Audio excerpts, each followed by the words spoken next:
నమస్తే అండి. ఇక్కడ మీకు కనిపిస్తున్నది అత్తి పత్తి మొక్క అండి. ఇది మరుగుమందు తయారీలో ఉపయోగిస్తాము.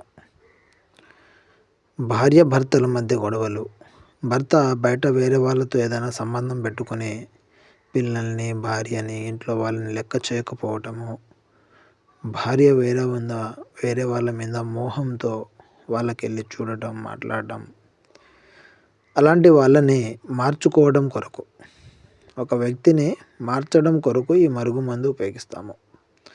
ఇది ఏదైనా తినే, తాగే ఆహార పదార్థాల్లో కలిపేసి కడుపుకు పెట్టవచ్చును. లేదనుకుంటే వాళ్ళు వేసుకునే బట్టలకు కానీ, చెప్పులకు కానీ, తలకు కానీ తగిలేటట్టు పోయవచ్చండి. చాలామంది దీనివల్ల సైడ్ ఎఫెక్ట్స్ ఉంటాయి, కడుపులో వేర్లు వస్తాయని చెప్తుంటారు. ఇది ఇచ్చేది ఆయుర్వేదిక్ మందండి. దీంతో మనిషికి ఎలాంటి సైడ్ ఎఫెక్ట్స్ కానీ, ఎలాంటి ప్రాబ్లం కానీ ఉండదు.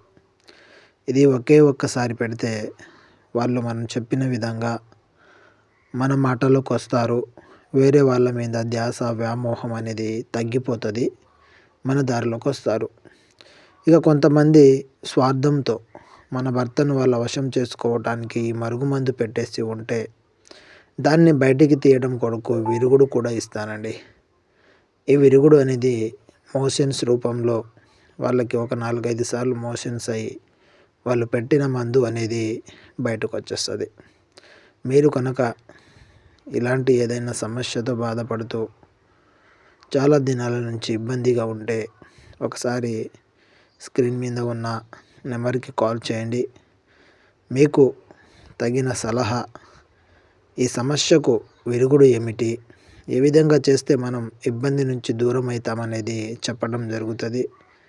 ఈ మందుతో పాటు విడిపోయిన భార్యాభర్తలకి ఫోటోల ద్వారా వశీకరణ కూడా చేస్తామండి. మీకు ఏదైనా ఈ ప్రాబ్లం ఉంటే ఒకసారి గురువుగారిని సంప్రదించండి.